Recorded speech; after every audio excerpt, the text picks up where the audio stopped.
Hello, and welcome to part two, infectious diseases.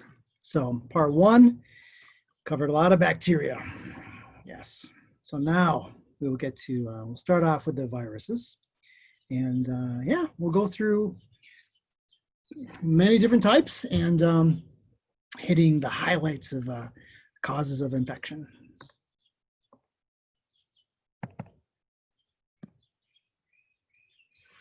So viruses, just so you remember, all there is to a virus is a protein coat and then some DNA and RNA.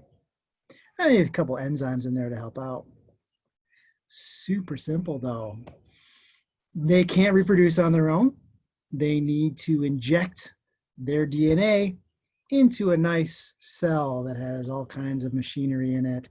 And their DNA goes inside of their RNA, and they force that host cell to replicate themselves. They got to make more copies of their DNA and then package it in that protein using the host's energy and machinery.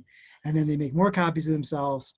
And either they explode and release it all, or they slowly release copies of themselves. Yeah. And some viruses can go into a cell, take their DNA, and then put it inside your DNA, like cut out your DNA, open it, splice it in there, and it freaking lives with you forever. So amazing. And then it can wake up sometimes or just stay there and die with you. Yeah. Well, so we'll talk about viral infections, and we'll spend some time with HIV, and yeah, sounds good. So let's take a look. Yes. Ta-da. They're, of course, so tiny you cannot see with any kind of light microscope. How do we know they're there then? How do we know they're real? Well, we can look for their DNA, their DNA or RNA, their nuclear material. So use PCR, polymerase chain reaction. We can amplify it, make more copies of it, sequence it, and then say, oh, okay, this is the virus is there. Exactly. Yeah. And we can see it with electron microscopes. Yep. And so sometimes you'll be able to see in a cell, you'll be able to tell. It looks a little different if it's virally infected sometimes, many times not. So a lot of talk about this now in the COVID times about how it's viruses are transmitted. But yes, we talk about, droplets are bigger than these aerosol droplets. And so it makes a difference. It makes a difference on how far it is spread. A mask will prevent you from spreading droplets. Don't listen to people that say it doesn't do anything, because it does. And anything is definitely going to help. Yeah, and so viruses can be respiratory viruses, either a cough or a sneeze, being your lower upper respiratory portion, can spread viruses. And that's why viruses do it. They make you sneeze and cough to help spread more copies of themselves. Yeah. Sexual contact, of course, viruses, they can be transmitted that way, of course. Herpes, HIV, skin contact. Yeah, vertically is when you get from mother to baby like that. Insects can carry viruses around, be the vectors for them. And of course, contaminated food and water. All right, so viruses, they don't infect any old cell. All right, think about diseases, distemper and kennel cough, diseases, I don't know much about those, but you don't get them, but your dog or cat does. And likewise, I have a cold, I don't want my cat to get it, So the viruses are looking for receptors that are particular to the species and even the type of cell. So HIV is hard to get. It needs to get to a helper T cell, a lymphocyte inside you. So shaking hands or hugging someone, you're not going to get that, right? Yeah. So the virus is going to dock with the cell, insert itself, and then so it has to recognize a cell in order to infect it. And what I'm showing here is actually what your body can do against virally infected cells. So when you see a viral infection, you usually see a lot of lymphocytes. Neutrophils would be bacteria, lymphocytes for viruses.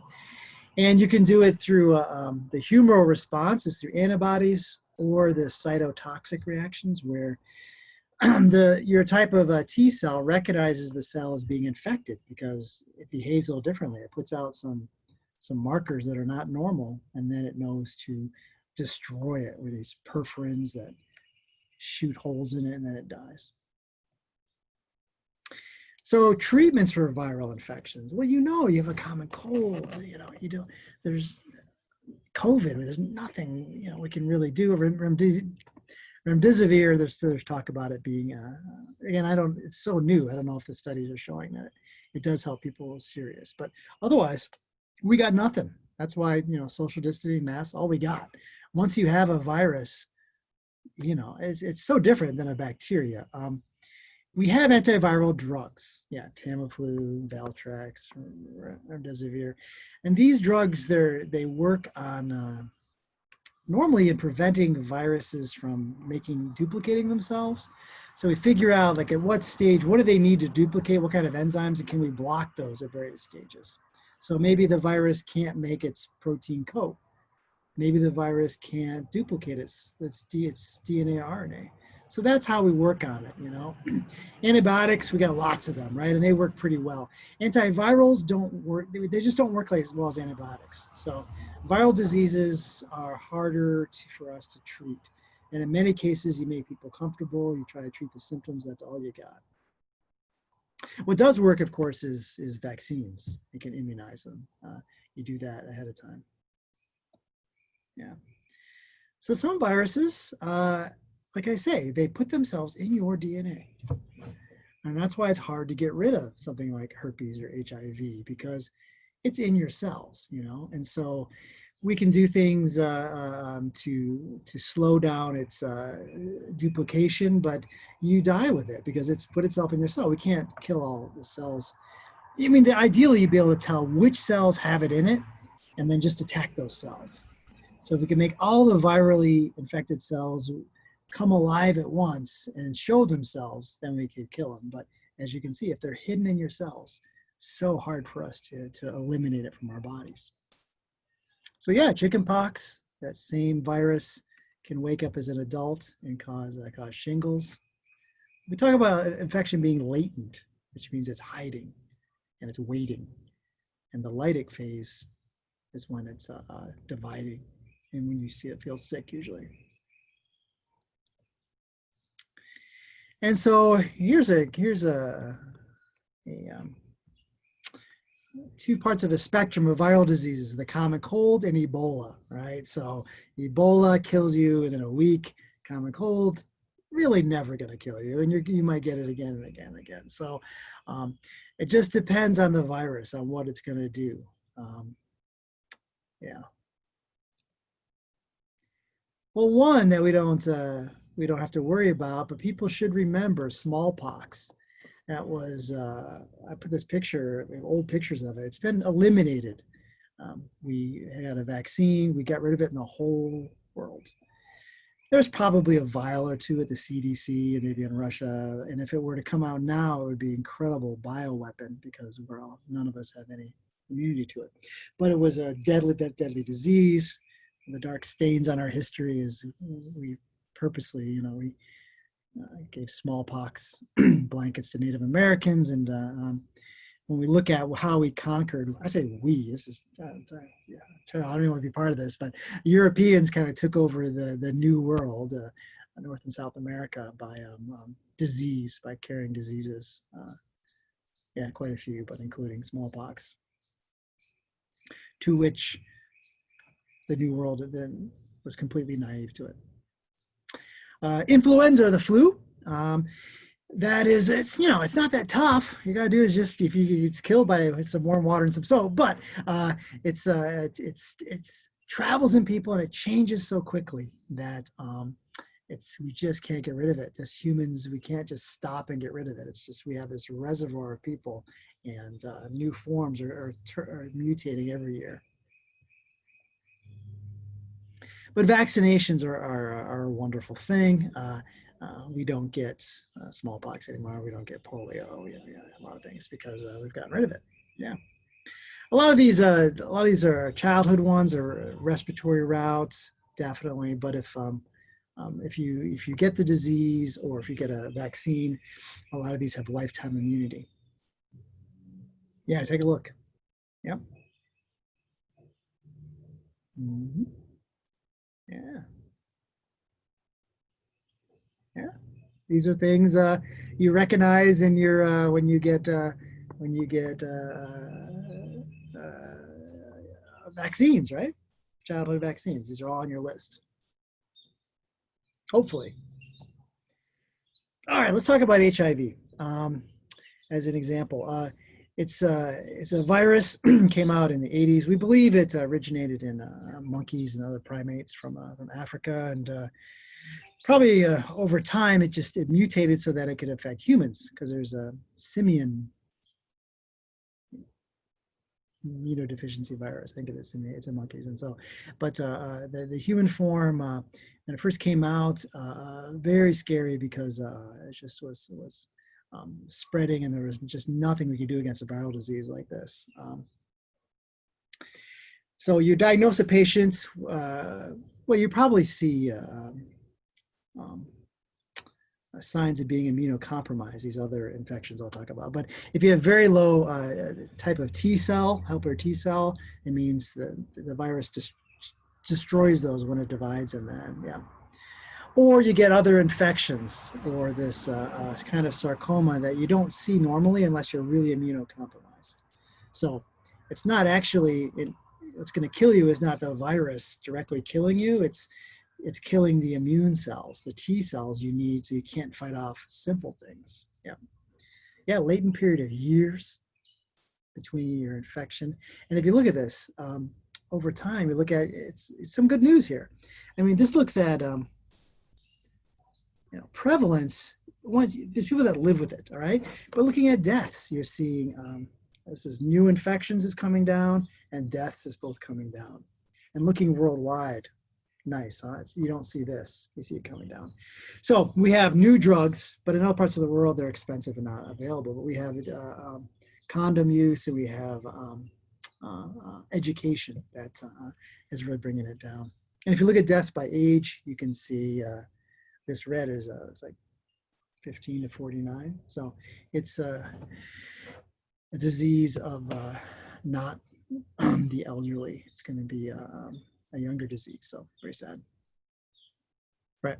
So you think about it transmitted sexually, and early on, homosexual world, you hear it's more likely. It can be transferred, but anal sex, the virus will be in the semen, and it's just the mucous membrane in the rectum is more amenable to being absorbed in the vagina. The vagina is stratified squamous, and so the colon is columnar cells, and so that's why you think like, why is it more in gay men? Looking at that, that's the reason it's more easily transmittable. But you can get through a blood transfusion, heterosexual sex. Yeah, there's other ways too, but that's why it was transmitted so quickly, because it's particularly easy way to transmit that virus through the mucosa of the rectum. Yeah, and now a big deal is sharing needles with HIV.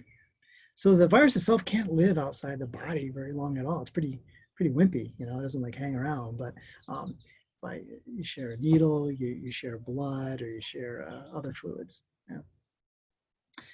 But you may see a cold or some kind of illness that you may not thinking anything of it. A couple weeks later.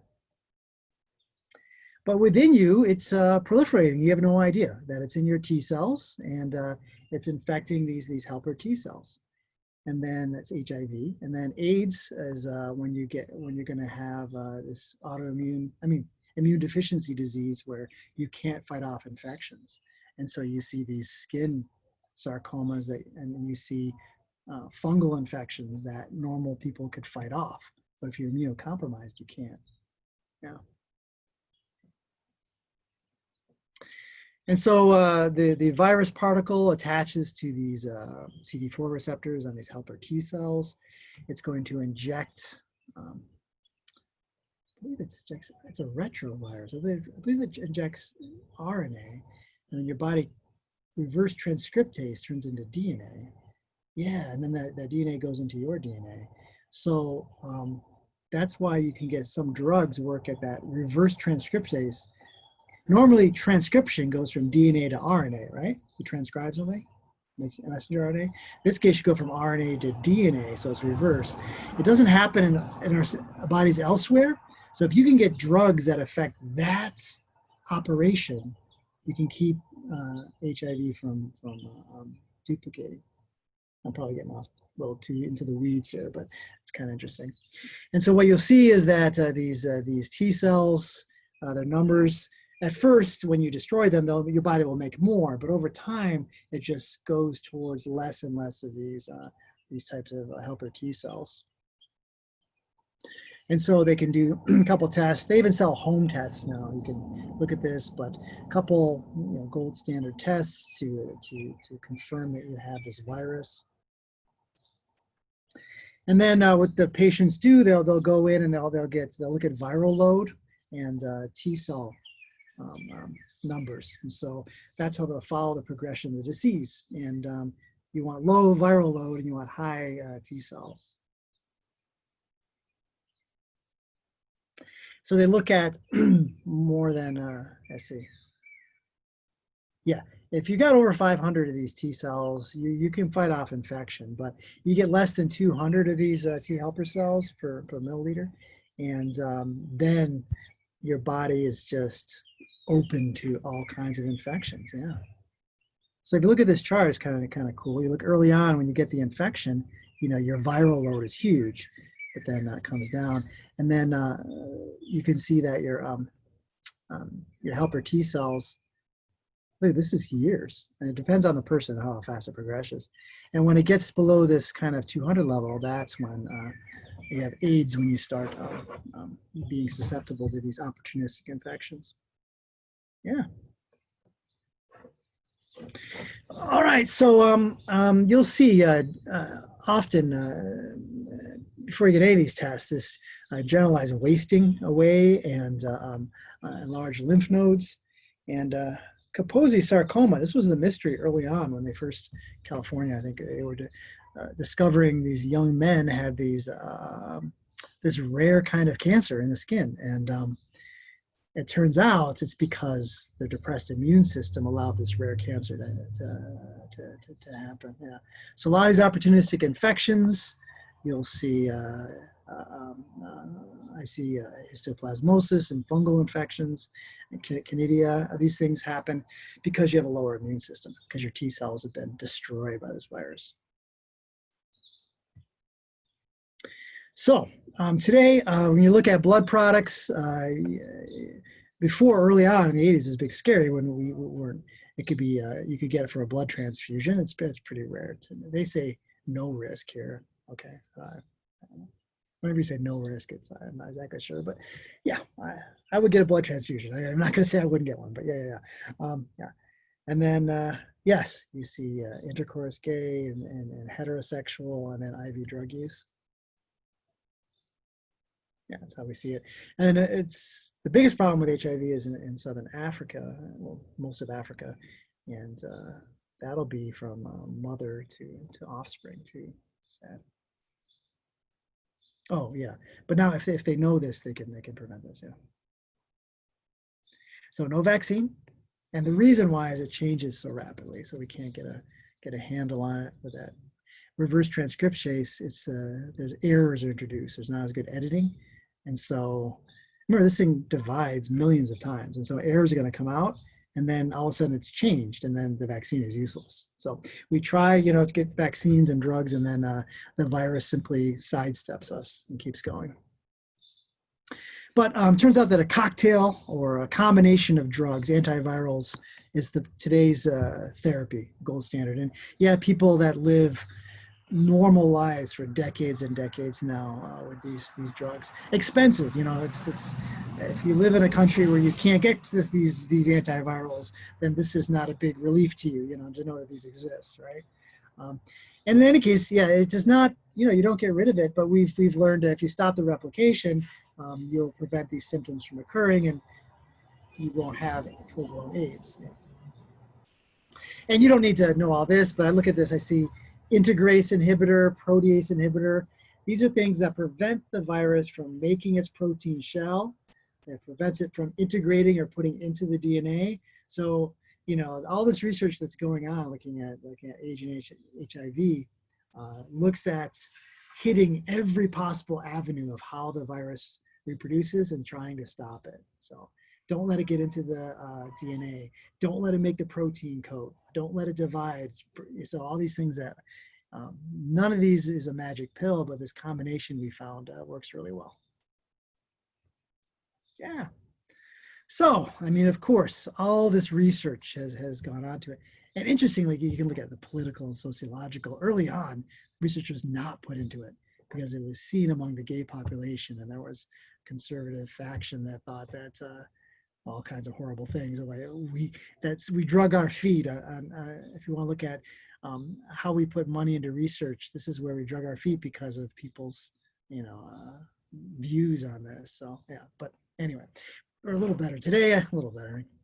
That's we can hit this disease head on and have a goal of, especially in Africa, that's where it's a big problem of reducing its spread. And more research goes on, we may be able to have a vaccine somehow. It might be possible.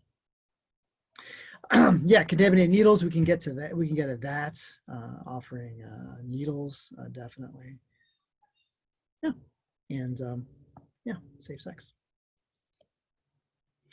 All right, so quite a bit of talk about HIV, how it works. It's an interesting model to take a look at, and of course, it's a huge issue with millions. There's 1.1 million in the U.S. and there's 30 million. Don't quote me on those numbers, but it's a major health issue, of course. All right, upper respiratory tract infections, right? Bacterial or viral? We're talking viral now, but you're all familiar with these kind of signs and symptoms, right? Yes, definitely. And these things, sinuses, it could be middle ear, nasal cavities, right? All these kind of infections. And so we'll talk about some of the bad guys causing these. Mono is an Epstein-Barr virus, and get it as an older, it's pretty bad, but it's usually found the younger population. I put kissing because you got mono because you're making out or something like that. But yeah, you can get it through sneezing too, and less fun things than that. But it's mono is it's like a cold, but particularly bad. It's viral, which means antibiotics are useless, and can persist a long time and cause some issues. So yeah, mononucleosis. Now the common cold is there's coronaviruses, rhinoviruses, a lot of viruses. There's not one virus, and it keeps changing. There's many varieties of it. So we have no vaccine against this. And even if we got one we can make one against a particular strain of cold, it's going to mutate and change. So we live with common colds, a huge drag on society and time and money.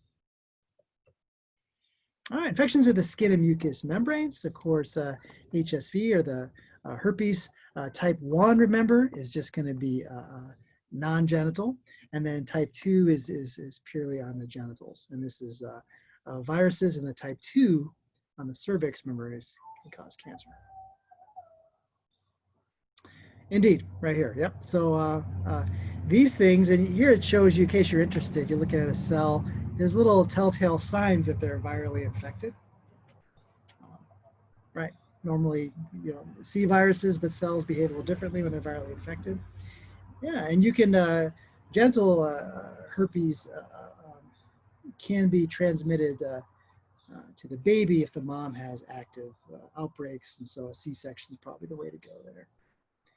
And remember, I talked about encephalitis, is that the herpes virus type 1 can cause that. It's one of the ones that can cause that, and HIV, that too. All right, HPV. Yes, obviously, you're going to have, we talked about this, looking at there is a vaccine, and that the issue is that there's various forms of this, all kinds of forms, and some are really the ones that go cancerous, and other ones are more benign. But all of them, since it's a virus, yeah, there's no really easy way to get rid of those. Just a graphic I put on here. You can take a look at HPV prevalence and notice the type 16 and the different types. The circles say the prevalence of that. Yeah.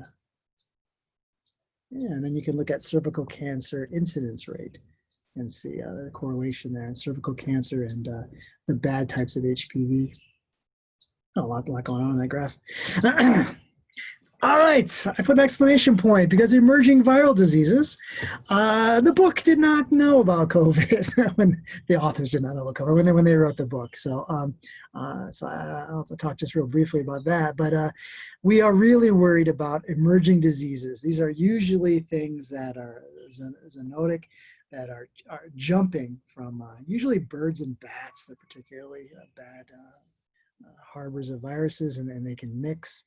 And you'll have a bird virus. Birds have all kinds of viruses. And the danger is that they change and mutate, maybe within a pig, a mixing vessel, and then jump to humans. And then imagine if HIV was not so hard to get, if it was transmitted like the flu or COVID. Yeah, it would be. So if you have change in how transmissible they are, it would be a game changer. It would be, we call it a pandemic when it goes all over the world, an epidemic when it's in a big group. Yeah, and so there's a ticking time bomb. I taught a class about this possibility of these pandemics popping up. They're going to. It's not. It's just a matter they will. And we political. We had plans. We had a whole committee set up to monitor the world to try to catch them early. And Ebola we caught early, and sniped and smothered it. COVID escaped, and we let it burn through our country, and it's burning like a wildfire right now.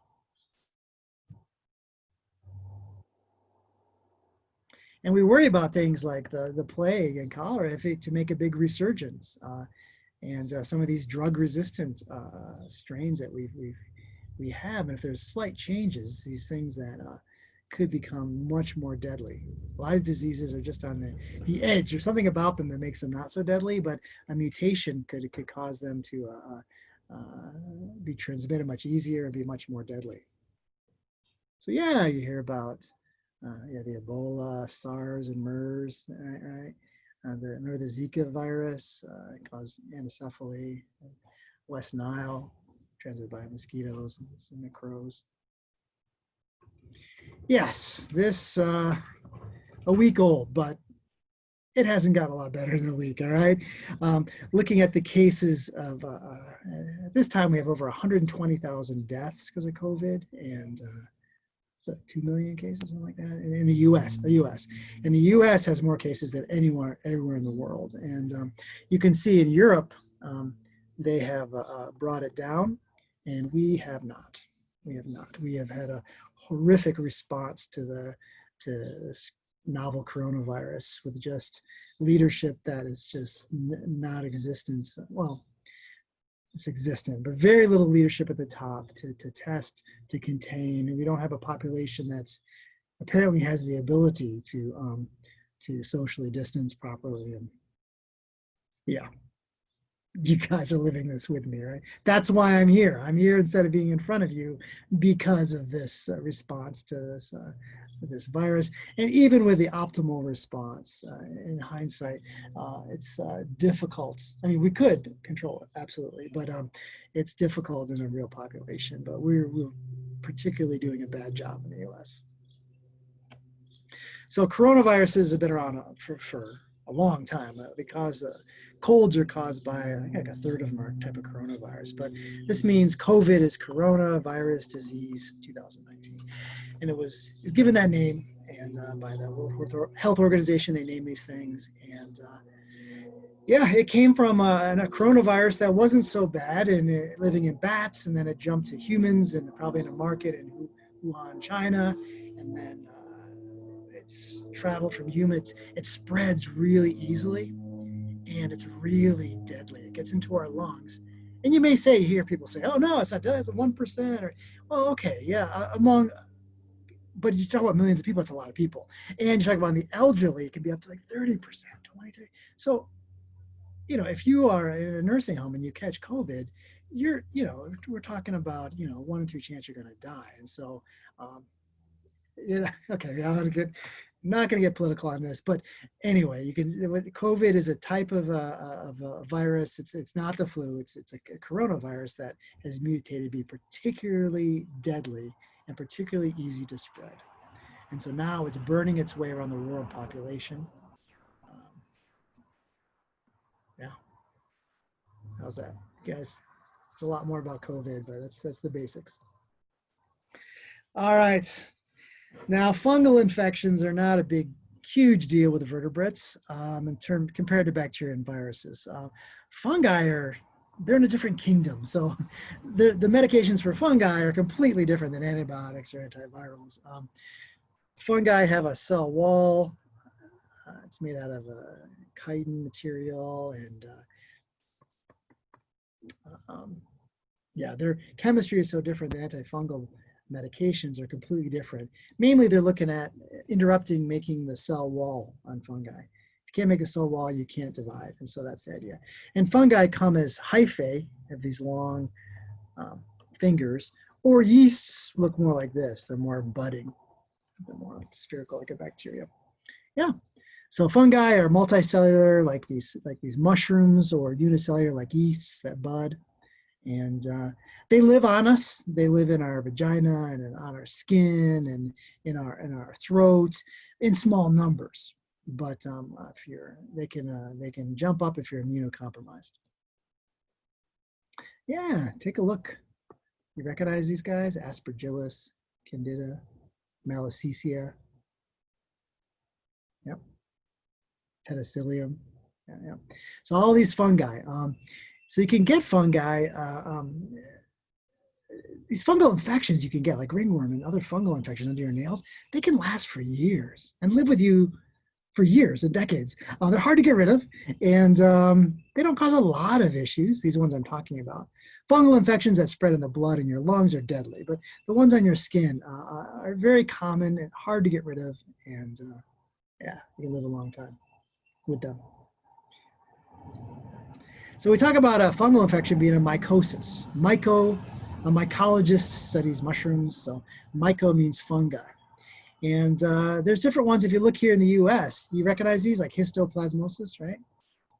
And then, we have blastomycosis here, coccidiomycosis. So you particularly get fungal infections in people that work with pigeons or birds, or work in bat caves, things like that, where they can get some nasty ones that they can inhale in their lungs. Yeah, here's from your book. You can see that. Histoplasmosis. Yeah, cause some bad things. Coccidio, blastomycosis, cryptomycosis. Yeah, so you can see they can infect various organs, especially lungs and skin. They really like those two places. But joints, and they cause one form of meningitis. All right. So when you hear about a systemic fungal infection, you worry about it. Skin fungal infection, you can take care of that pretty easily. But if the fungi enter the lungs, they often form these granulomas. Not the lungs, liver, other places. They form these granulomas of little fungal balls, little balls of fungi that your body kind of encapsulates to try to protect itself. And you can see some on this CT scan or MRI, and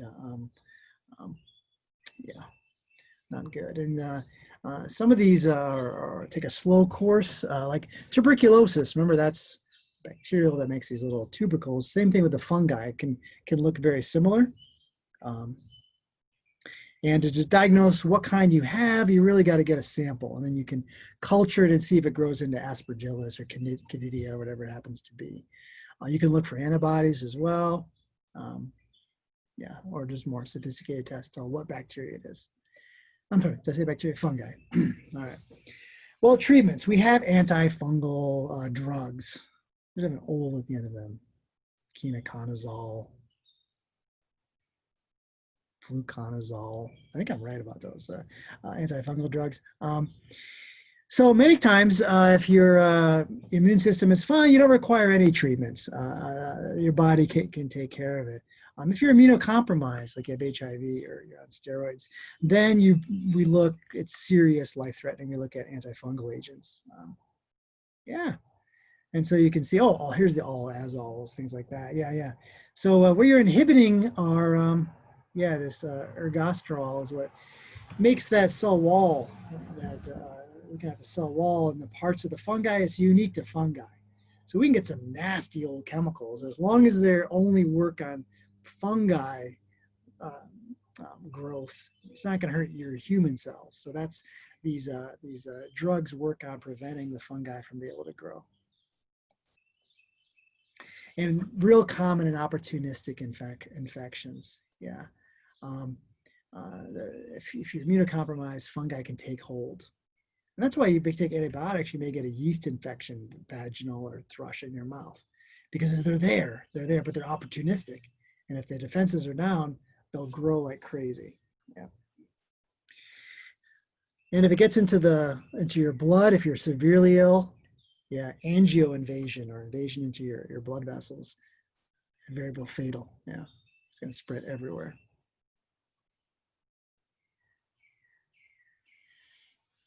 Yeah, opportunistic infections. Taking a look here. Yep.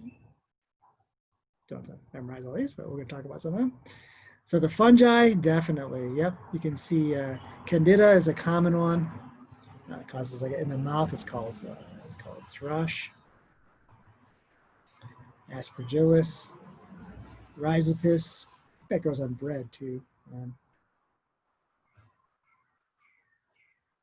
A bunch of fungi. So fungi are common opportunistic, aren't they? Yeah, I'm looking at viruses too. Yeah, yeah. So yeah, if HIV, then you can get it in your eye or in your GI tract. Protozoans, yep. All right, let's talk about them. All right, so indeed, if you are immunocompromised, you're just on a high alert looking for the common characters that are involved with opportunistic infections. These fungal and other potential pathogens. So you're just, if you're immunocompromised, they take it very seriously, and you're just going to document that we need to be on the lookout because we know any exposure, and these things are just ubiquitous in the environment, is going to take hold in a patient that does not have a proper immune system. Yeah. All right, protozoal diseases. We don't get a lot of those. I think malaria, and I think like amoebic dysentery and trypanosomes, trichinosis, and the vaginal infection. There's a few that come to mind, so protozoans, but these are eukaryotes. They're just usually single-celled little creatures that usually we look at in pond water, right? And they're beautiful, but some of them cause some disease, right? Yeah, and some have a complex life cycle, like like malaria, which I'll show you in a moment. We'll talk more about that. It needs to live in a mosquito. It lives in the salivary glands of mosquitoes. Got to bite a human. Then a little form goes into liver cells. Then they burst into red blood cells, and then they travel in the blood. It bursts out of the blood cells, and then the mosquito bites you, and it gets more, and it goes to another person. So this complex life cycle here, these parasites in general, and then these protozoans definitely. And so malaria needs an arthropod or an insect intermediate. Yeah. So yeah, here's a trichomonas, lives in the vagina. Giardia, you need to filter your water, even if you're camping in remote Maine, these days. Amoebic dysentery, some amoeba are really bad. Yeah, and malaria is a huge killer in the world, right? Yep. Chagas disease, yeah, you'll see that. I think Darwin might have had it. It's a little kissing bug at night will bite you, and then you'll scratch it and get into your blood that way. It's a weird one. Won't talk about that too. Toxoplasmosis, yeah, yes. Leishmaniasis, there's flies, these sandflies that bite you. Yep. Cryptosporus, yep. Yeah. Take a look. So malaria, I'll do a couple slides because malaria, it used to be in the United States. You guys see this? Look at that, all the way up. Hell, it was up in Maine and Nova Scotia even. That was, oh my gosh, 1940s it looks like. Well, we found out about DDT. We sprayed the hell out of everything. We drained swamps, all to the detriment of wildlife. insects, birds. We just trashed the environment, but we did get rid of malaria. And yeah, so now it's left in areas that have this Anopheles mosquito that transmit this protozoan that lives in a mosquito and lives in humans. So there's different kinds of malaria, and there's different drugs you can take, anti-malarial drugs against it, even antibiotics and some other drugs, but there's nothing that's 100%. If you guys travel to the rainforest, you can take some malaria drugs, but they're never 100%, but they can help. And we're working on Bill Gates and stuff working on a vaccine to prevent malaria, because it's a huge cause of morbidity and mortality in the world in tropical areas today. So just real basically, realize that it lives in a mosquito, and it gets in the salivary glands. A mosquito bites you, and it spits out a little bit when a mosquito bites you. Spit goes out, and so some of those little sporozytes, a little form of malaria goes into your blood, and it travels in your blood and it finds liver cells, and it goes in your liver cells, and it infects your liver cells, and it's going to burst out of them into your bloodstream. Then it goes into red blood cells. Holy cow. And it divides in red blood cells, and then it bursts, it lyses the blood cells. And so these periods of sweats and chills, when it's at the point where it bursts out of the blood cells, is when you feel really crappy. And then even if you get people that have malaria, it can live in your liver cells forever. So even if you get malaria and you feel cured, you can still harbor it, and it can wake up even in the future. So yeah. And then once you have malaria, a mosquito biting you can pick it up and transfer it to another person. So that's the deal with malaria. It was called malaria. What does that mean in Spanish? Mal, bad. And then air. I'm so bad at spelling. Malaria. Yeah. It meant bad air. And it was because people would get it near swamps. They thought it was swamp gas that caused it, but it's really the mosquitoes like the swamps. That's why, but it was originally caused that. It's also the reason we invented the gin and tonic malaria. Tonic water has quinine, which can help against malaria, and tastes horrible, but if you put some gin in it and some lime, it tastes a lot better. Now, how they diagnose malaria? Interestingly here, because a lot of you're doing it in the tropics without a microscope, etc. So that kind of like, this is what you would use if you were out there in your pith hat in the middle of Africa in a little clinic.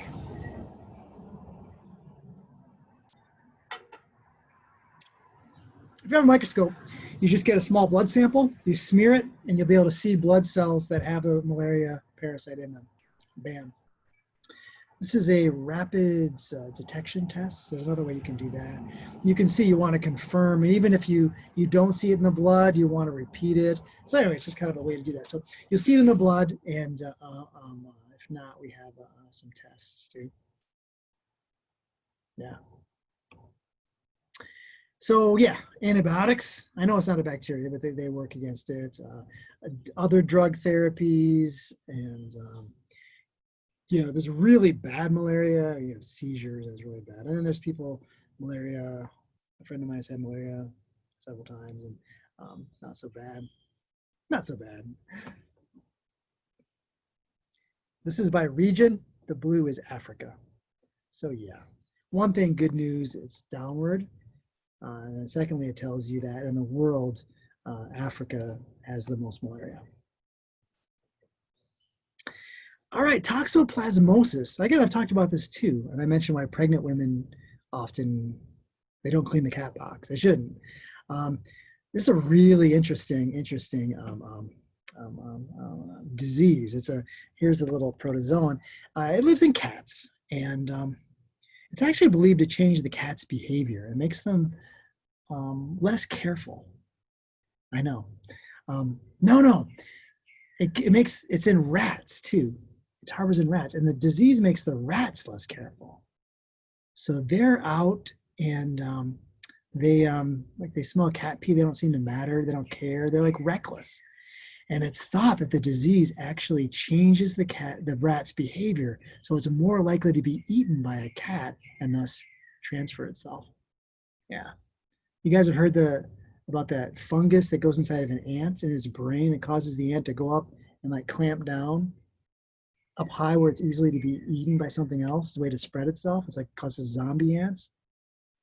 So in other case, we think the disease changes the behavior, and there's some idea that toxoplasmosis changes human behavior too, causes changes in your personality. Really interesting. Anyway, I can't talk too much about it, but it's thought that a bunch of people already harbor this toxoplasma, but in some people, if they're compromised, then it can wake up, and if you're pregnant, it's really bad, even for the fetus.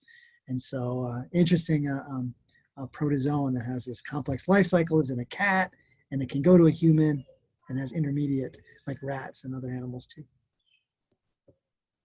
All right, let's talk worms. Helminths are worms, and it's a huge problem in places in the world, in the tropics and warm places, places with less healthcare. I don't know, did I tell this story? I don't know. I had a invertebrate zoologist professor, and she worked in the far in the south in this clinic, and she told me this little girl was coughing, and doctor put her up on a table, and she coughed, and this huge worm came out of her nose. I just imagine it wriggled on the floor and you got pick it up. So worms, these infections take a toll on people, especially people that don't have the abundance of food that we do, because they sap your energy. They take your food, and these worms live in your lungs and in your gut, and they feed off the parasitic worms. Yeah. And so it's a big burden in very poor countries, definitely, especially among school-age children. And it can also cause anemia, and a tapeworm can cause vitamin deficiencies because they're in there stealing your food right out of your gut, right? So we think about, some people even get a tapeworm to lose weight. We think about it as, oh, it's going to steal your energy, but in other parts of the world, it causes developmental issues. They don't get enough nutrients, and they don't get enough the particular nutrients that helminths are not just a nuisance, they're a real problem. Yeah, you often see with other infectious diseases, you have some helminths too. How do you diagnose it? Often in feces. Well, if you have your dog, your cat, you wonder if it has tapeworm. You bring in a fecal sample, and you can see the little white eggs to show you have a particular kind of worm. In tapeworms, little pieces called proglottids, little segments fall off of them all the time. So you can tell in the feces, or you can look at a gut sample and determine what it is. Sometimes these worms are hard to tell apart. I published a couple papers on parasitic worms and lizards, and one on frogs, and I had an expert parasitologist do most of the work to figure out what was in there. But they're hard to tell apart unless you're a real expert. And you should see eosinophilia, because you see that with worms, eosinophils, type of white blood cell. Yeah, we get most of these from contaminated food or water. So you get the eggs, or the worms can go dirty water or dirty food, right? And some can burrow into your skin to get into you. Some worms we get from eating infected pork, or bear has it in other meats, yeah. But often these complex life cycles, parasites are fascinating. Here's heartworms. They live in your heart. It's a big problem with dogs, carried by mosquitoes. Here's a worm that lives in your eyeball. There's other ones that live under your skin. And I was told, if you have one of these under your skin, you can put a match and twist it and pull it out like that. Oh my God. And here's elephantitis. Remember, you have helminths that live in your lymphatic vessels, and they causes edema distal to the site. Yes, so yeah, schistosomes. Again, this is a big problem in Southeast Asia, other places, where you have, it's endemic in the people, and because they go to the bathroom in outhouses and places where they can hatch, and they turn into one form that it needs a snail, has to live in a snail. And then it burrows out of a snail and goes around looking for a human, and it burrows in their feet if you're barefoot. And then it goes into the human, into the bloodstream, and then it lives in the human, and then they defecate. And so that's the cycle of schistosomes, real common in parts of the world. Pinworms are gross. Kids get these.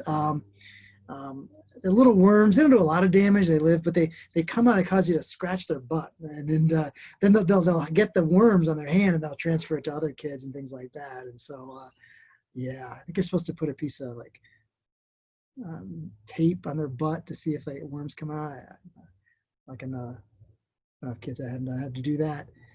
And then trichinosis is, you guys all know that's the big thing. You're so scared about this. Like you have to make sure you cook pork or you get trichinosis. Nowadays, our pork is made in farms where you're not going to get trichinosis these days. Bears too, you can get it. But pigs used to feed them everything. So meat, they'll eat anything, right? And then they'd eat rats that come by. Then they can get trichinosis more likely. But if you have a farm where you just feed them corn, they're not going to get it. Yeah. So anyway, but it is serious because this worm you get from, let's say you eat this. This is a mussel. You notice this mussel, and it has these encysted worms in it. They just sit there all day. And if you die, they die with you. But if you get eaten by something, then they hatch out and they'll live in you. And in humans, they can encysted in your muscles, including your heart. So it's a serious disease, trichinosis, but it's just not that prevalent in the way that we make our food today. And then tapeworms. Yes, tapeworms. There's all kinds of tapeworms. There's huge ones. There's ones that are only in pigs or cows and ones that live in humans. But they'll live in your gut. They'll have a head that has little spines on it. They'll be in your intestines. And then they're really, really long. And then they break off at the end and it goes out in your feces and those eggs. They can make hundreds of thousands of eggs a day. A parasite, it lives in you, but its hardest part is finding another host. And then 99.9% of its babies will die, the eggs will die, but they got to find another host. It's hard for them to find a host. So they make tons and tons of eggs. All right, so we talked about schistosomes, pinworms, yeah, definitely, trichinosis, yeah, and some others I didn't talk about too much. Ascaris is a big old worm that can live in your lungs, your gut. Oh, all right. So helminths, worms. We don't think a lot about them, here, although you will, the pinworms you can get here, and you can, if you travel, you can definitely get some worms. The ones in your eyeball and your skin are pretty tropical related. Yeah, guess heard of bot flies? Maybe you have, but tropical regions, this, believe it or not, this fly will catch a mosquito. Just saying that, you think I'm telling you like it's a story, right? Two guys walk into a bar. No, a fly catches a mosquito. It does, and then turns it around and it lays eggs around the mosquito's proboscis, and then lets the mosquito go. And the mosquito's like, oh shit, what just happened here, right? It flies around, and then the mosquito will bite. There's only female mosquitoes bite. It will bite someone, and those little eggs will hatch, and they'll get into your skin, and that egg will hatch into a fly, a little larvae, a maggot, and it will grow under your skin. It'll flip around, and it has a little air hole. And if you let it grow, it'll keep growing. It'll hatch into a fly. Yeah, and so bot flies, you can get them in Costa Rica and places like that. They'll scare you when you go in the tropics. Talk about bot flies. They're often in your scalp or in your chest, and they will grow into like a little maggot in you. But anyway, that's another cool parasite. All right, I'm ending. Let's move away from that. The last thing is prions, and I've already talked about it. Prions are proteins that you have normal ones in your cells, but a prion, we're talking about an abnormal one that is misfolded. Remember, proteins have a specific shape, right? A primary, secondary, tertiary, maybe even a quaternary structure, a folding where they fold into sheets or, yeah.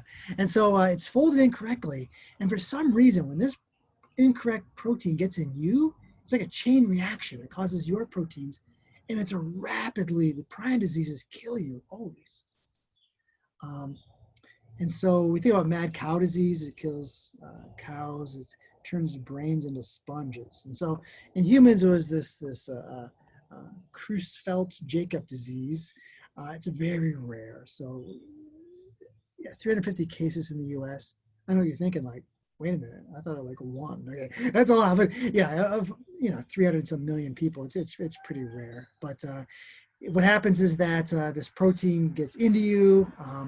Well, it can just, we don't know how it always occurs, but sometimes it can be in a transplanted tissues or something like that. We think is the way it gets into you. Otherwise, we don't know. But somehow it's a prion disease that will rapidly turn your brain into sponge, and there's nothing you can do about it. So that's why it's a particularly scary disease. All right, class. some long lectures on infectious diseases because there's so many. And I hope I hit the ones, highlighted ones that are significance. You know, there's so many. Like to be an infectious disease expert, you got to be ready for a lot. And especially if you work in tropical areas, you know, more than the US. But and today, the big issue is with resistant forms of these bacteria.